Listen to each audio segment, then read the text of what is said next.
Hello বন্ধুরা, মালাস অ্যাক্টিভিটিসের পক্ষ থেকে আপনাদের অনেক অনেক শুভেচ্ছা, ভালোবাসা, শুভকামনা। আশা করছি সবাই ভালো আছেন। আমার আজকের রেসিপি কাঁচা মিষ্টি কুমড়ো দিয়ে পাবদা মাছ।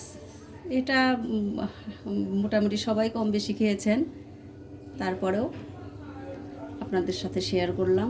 যদি কেউ না খেয়ে থাকেন, এভাবে খাবেন, আশা করছি ভালো লাগবে।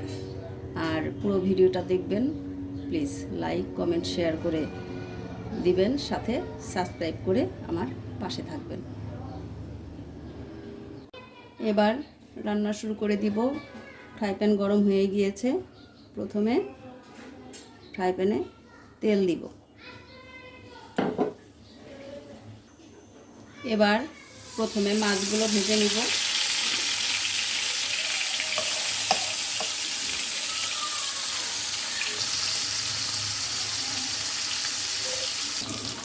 এবার মাছ উল্টে দিয়েছি, আর একটু ভালো করে হলে নামিয়ে ফেলব।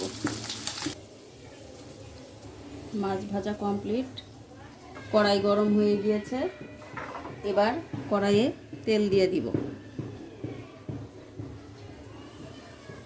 তেল গরম হয়ে গিয়েছে। এবার আমরা তেলে জিরা ফোড়ন দিয়ে দিব।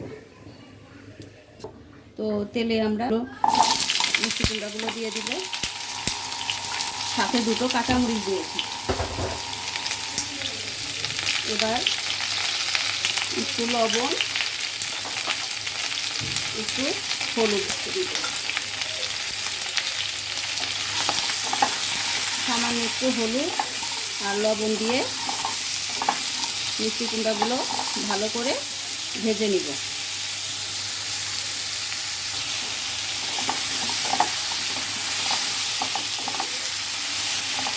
মিষ্টি কুমড়া ভালো করে ভাজা হয়ে গিয়েছে।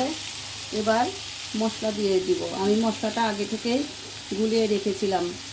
আমি সামান্য একটু জলের মধ্যে একটু লবণ, হলুদের গুঁড়ো, মরিচের গুঁড়ো, হাফ চামচ জিরা বাটা, হাফ চামচ আদা বাটা দিয়েছি। এবার মশলাটা দিয়ে দিব। ভালো করে কষিয়ে নিতে হবে।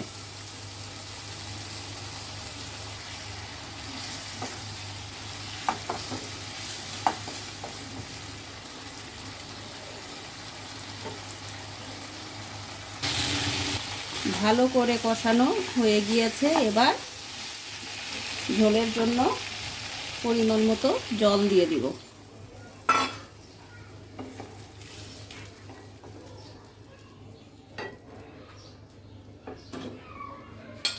এবার ঢাকা দিয়ে দিব। ঝোল ভালো করে ফুটে উঠেছে। এবার মাছগুলি দিয়ে দিব। ঝোল আসলে ডিপেন্ড করে কে কেমন খায় তার উপরে। আমাদের যেরকম একটু ঝোল বেশি রাখে, সেই জন্য আমরা একটু ঝোল বেশি রাখি। তো যার যেভাবে সুবিধা সেভাবে রান্না করবেন।